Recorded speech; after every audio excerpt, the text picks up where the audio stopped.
आमचे प्रदेशाध्यक्षच्या नेतृत्वाखाली खासदार प्रणित यांच्या नेतृत्वाखाली संपूर्ण राज्यामध्ये आज या ठिकाणी हे आंदोलन होत. आपण की जे गोरगरीब आहेत यांना झळ बसते, चटके बसतात. 70 रुपयांनी या ठिकाणी घरगुती गॅस महाग झालेला आहे. आणि जे व्यापारी आहेत आपण बघताय की त्यांना तर गॅसच बंद झालेला आहे. अनेक हॉटेल बंद पडतात, चहा कॅन्टीन बंद. जे गॅस ते तर महाग झालेत, पण जे व्यावसायिक गॅस आहेत ते गेले 2 दिवसापासून पूर्ण बंद झालेले आहेत.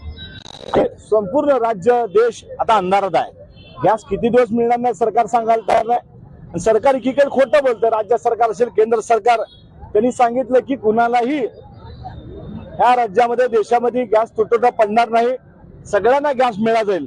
तुम्ही इकडे सांगता की गॅसची आपल्याला कमतरता नाही आणि दुसरीकडे बघता की सर्व हॉटेल या ठिकाणी बंद होत आहेत. त्यामुळं काँग्रेस पक्षाच्या वतीनं आज त्यांची थिरडी मयत ह्या सरकारची, राज्य सरकार, केंद्र सरकारची आम्ही या ठिकाणी काढलेलं आहे. अशा पद्धतीने जर लोकांना ते छळत असतील, तुम्हाला जर कारभार करता नसेल तर तुम्ही खुर्च्या खाली त्या राजीनामा देऊन टाका, अशी काँग्रेसच्या वतीनं आम्ही त्यांना या ठिकाणी